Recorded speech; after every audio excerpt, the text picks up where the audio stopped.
El primer domingo de Cuaresma del ciclo C, el evangelio que toca es el de Lucas 4, 1 al 13. En aquel tiempo Jesús, lleno del Espíritu Santo, volvió del Jordán, y durante 40 días el Espíritu lo fue llevando por el desierto, mientras era tentado por el diablo. Todo aquel tiempo estuvo sin comer, y al final sintió hambre. Entonces el diablo le dijo: «Si eres hijo de Dios, dile a esta piedra que se convierta en pan». Jesús le contestó: «Está escrito, no solo de pan vive el hombre». Después, llevándolo a lo alto, el diablo le mostró en un instante todos los reinos del mundo y le dijo: «Te daré el poder y la gloria de todo eso, porque a mí me lo han dado, y yo lo doy a quien quiero. Si tú te arrodillas delante de mí, todo será tuyo». Y Jesús le contestó: «Está escrito, al Señor tu Dios adorarás, y a Él solo darás culto».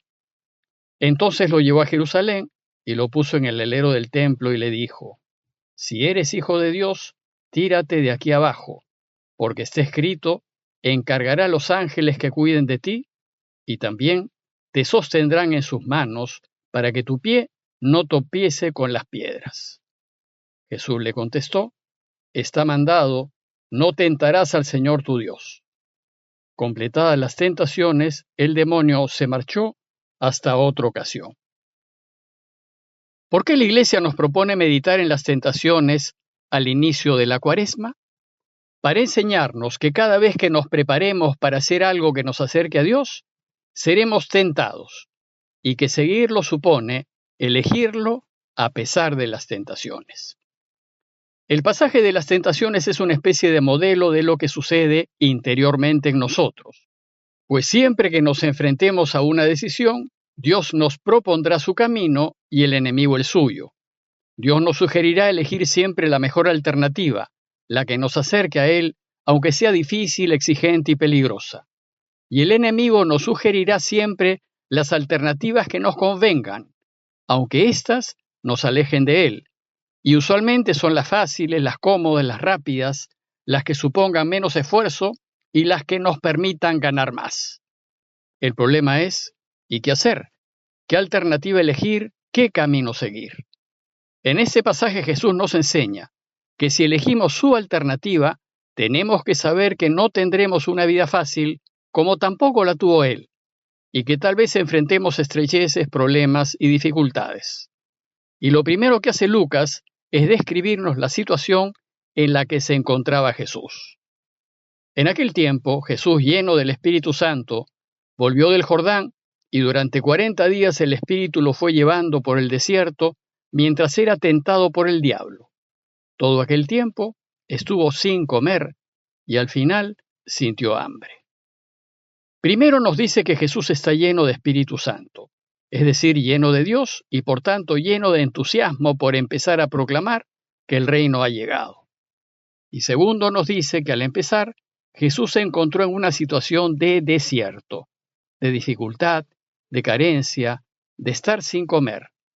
Esta situación de desierto, de soledad y de necesidad probablemente resume y simbolice todos los obstáculos, dificultades, rechazos e incompresiones con las que Jesús se encontró, y que tal vez lo llevaron a preguntarse si debía seguir adelante con el proyecto del reinado de Dios o no. Entonces Jesús va a tener que discernir y tomar decisiones.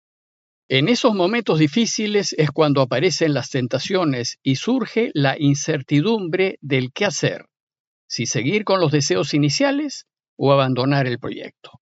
Y es en esos momentos de dificultad cuando el enemigo nos sugiere elegir lo que nos conviene, aunque ello nos aleje un poco de Dios y no hagamos lo que Él quiere. En esos momentos seremos tentados a hacer lo que nos alivia y nos saque de la dificultad. Y en esos momentos el enemigo nos propondrá su camino, como si fuese lo mejor para nosotros, y nos dirá: «No pierdas el tiempo, no vale la pena seguir, mejor abandona y tómate la vida con calma, y disfruta de la tranquilidad del no hacer nada». Bueno, pues parece que a lo largo de su vida Jesús estuvo fuertemente tentado. El Padre quiere que Jesús proclame su reino a su estilo, sin medios materiales, sin ponerse al centro, sin anunciarse a sí mismo, y sin controlar ni presionar ni obligar a otros a seguirlo, porque ese estilo es el mejor. Y Jesús tuvo que decidir entre seguir los deseos de su padre o abandonarlos y dedicarse a la tranquila vida campesina de Galilea. Pues el relato de hoy nos presenta, a modo de ejemplo, las tres grandes tentaciones que sufrió Jesús y que son las mismas tentaciones que sufrimos nosotros. Pues de la misma manera como Jesús fue tentado, así también seremos tentados. Y el Evangelio nos va a enseñar que a pesar de lo atractivo de la tentación, debemos elegir siempre los caminos que nos acerquen a los deseos de Dios. Y la primera tentación es a tener. El diablo le dijo, si eres hijo de Dios, dile a esta piedra que se convierta en pan. Es la tentación a la seguridad, a la vida fácil y cómoda y a tener bienes materiales, aunque no sea eligiendo siempre lo correcto.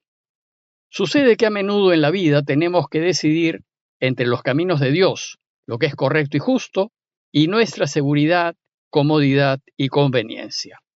Si bien deberíamos escoger siempre lo que es correcto, en el momento de decidir, el enemigo nos dice, no te preocupes de lo que es justo, preocúpate de ti y de tu seguridad, preocúpate de tu familia y de estar bien y cómodo.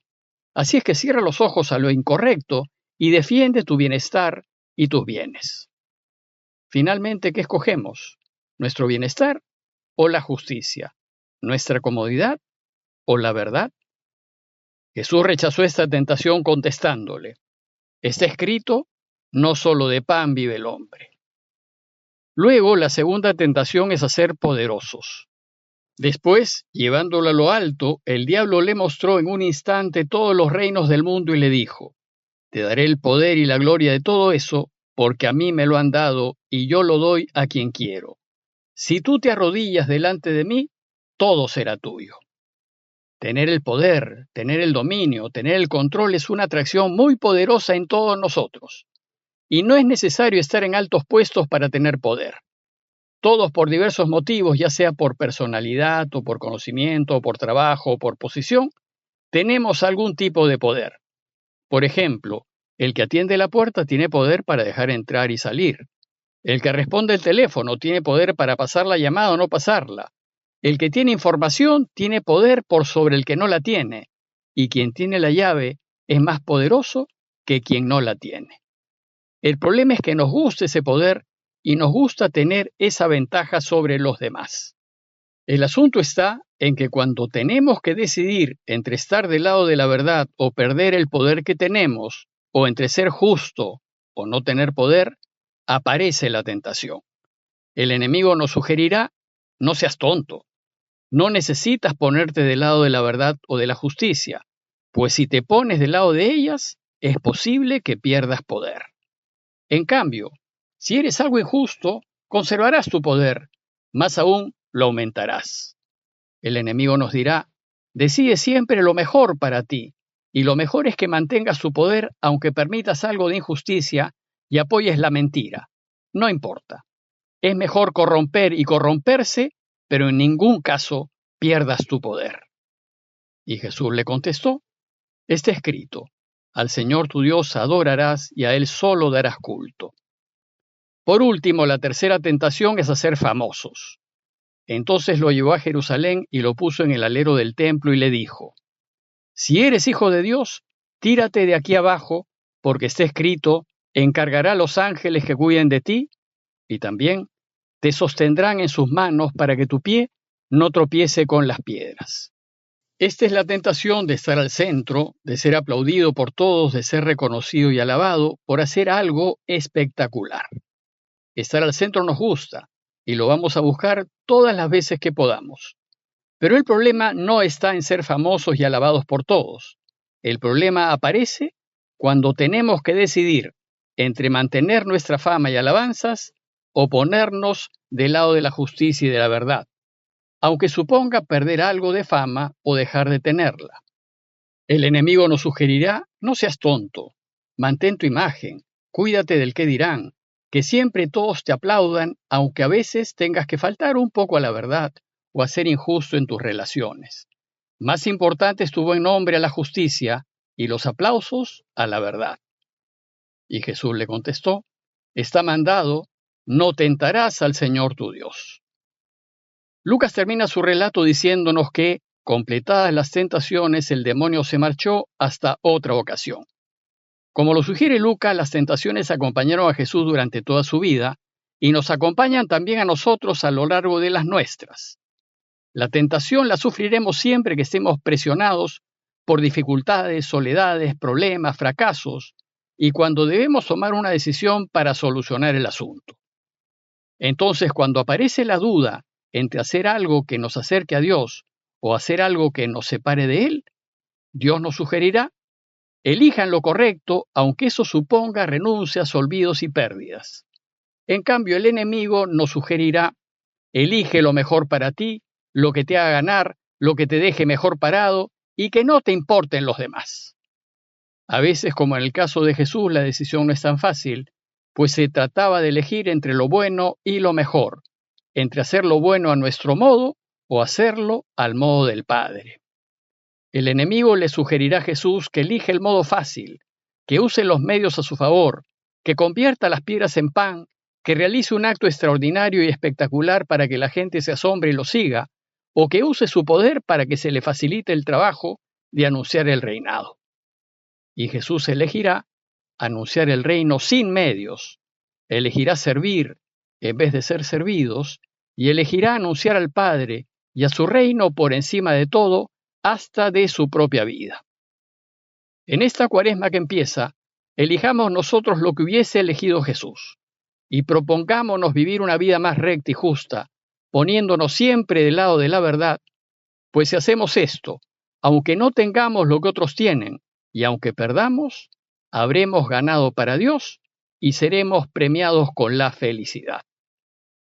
Parroquia de Fátima, Miraflores, Lima.